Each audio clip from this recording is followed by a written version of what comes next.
বিষয়টা গুরুত্বপূর্ণ এবং এটা তদন্ত সাপেক্ষে এটার ব্যবস্থা নেওয়ার বিষয় রয়েছে। তবে আমি সংক্ষিপ্ত আকারে ওনার উত্থাপিত বিষয়ের উত্তর দিতে চাই।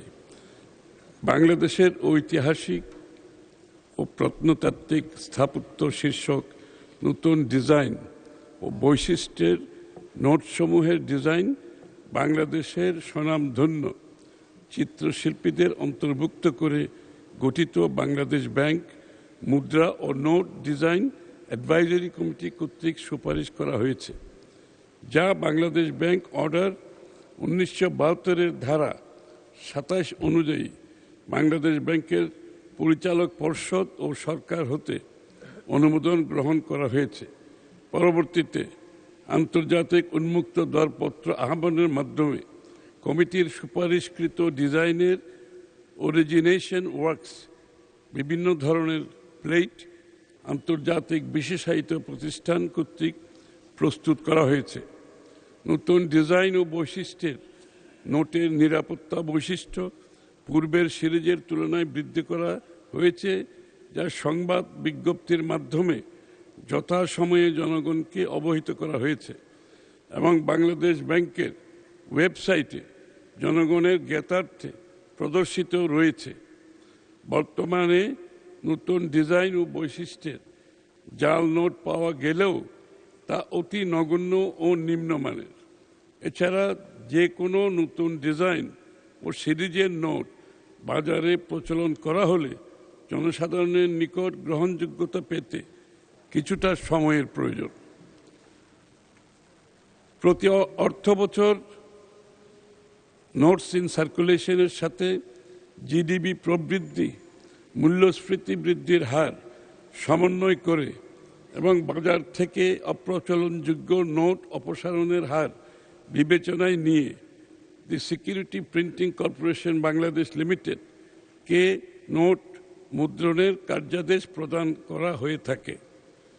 প্রদত্ত কার্যাদেশের বিপরীতে অদ্যাবধি কোনো অর্থবছরে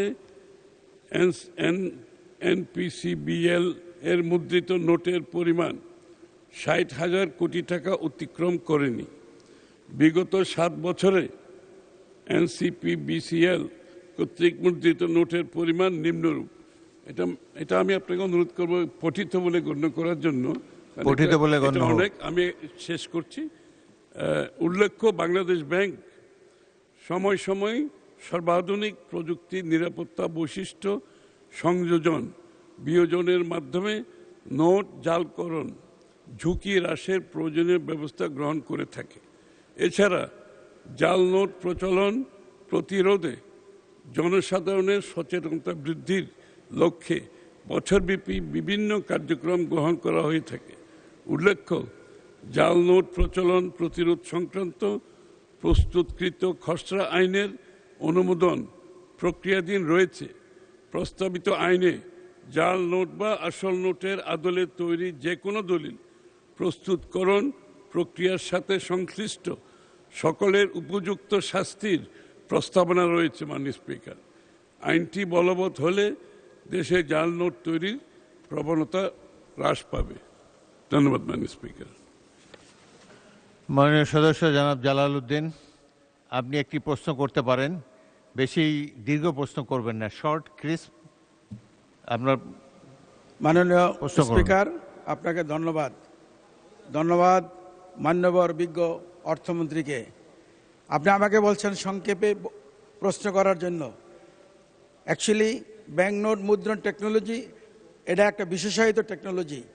এই টেকনোলজি কোনো ইউনিভার্সিটিতে কোনো ইনস্টিটিউট থেকে শিক্ষা গ্রহণ করে কোনো পারদর্শিতা লাভ করা যায় না। একমাত্র সরাসরি সম্পৃক্ততার মাধ্যমে কাজ করে এটা লাভ করা যায়। আমি যদি একটু ব্যাকগ্রাউন্ড না বলি মাননীয় স্পিকার, তাহলে আমার প্রশ্নটা বোধগম্য হবে না। মাননীয় সদস্য, আমাদের অর্থমন্ত্রী স্মার্ট আছে, আপনি বললে উনি বুঝে নেবেন। আর আপনার আপনি প্রশ্নটা এত দীর্ঘ করেছেন, অনেক কিছু যোগ করেছেন যেটা আপনার নোটিশে নাই, তবু একটু সংক্ষেপে উনি বুঝতে পারবেন। আপনি সংক্ষেপে প্রশ্ন করুন। আমাদের বিজ্ঞ অর্থমন্ত্রী বলে উনি বুঝতে এবং সুন্দর উত্তর দিয়েছেন। আমার প্রশ্ন এখানে মাননীয় স্পিকার, এই যে টাকা তৈরি করার জন্য এবং টাকশাল পরিচালনা করার জন্য একটা বোর্ড আছে, যে বোর্ডের মাননীয় গভর্নর সাহেব হলেন চেয়ারম্যান, তার সাথে আরও 5 জন সদস্য থাকেন। ওনারা কেউই অ্যাকচুয়ালি টেকনিক্যালভাবে পারদর্শিতা নাই। তো টাকশাল থেকে যে প্রস্তাবগুলি পাঠানো হয়, এটা নিয়ে আলোচনা করা, সমালোচনা করা, বিশ্লেষণ করার কোনো সুযোগ থাকে না। তাই আমি সংক্ষেপে একটা কথা বলতে চাই, prevention is the better then cure. তো জাল নোটকে গোড়াতেই যেমন প্রতিহত করা যায়, সেই লক্ষ্যে ওই বোর্ডে একজন টেকনিক্যাল লোক যার অন্তত এই লাইনে 20টি বছর অভিজ্ঞতা আছে, সংযোজন করার সুযোগ আছে কি না, নাম্বার 1। নাম্বার 2, মানে প্রশ্নের একটা অংশ হলো আমাদের বাজেটের 30 থেকে 35 রেভিনিউ আসে ব্যাট থেকে, এবং 30 থেকে 40% আসে ইনকাম ট্যাক্স থেকে, এবং বাকিগুলি আসে আমাদের এই এক্সাইজ এবং ডিউটি থেকে। এইখানেই মাননীয় স্পিকার জাল জালিয়াতি বেশি হয়।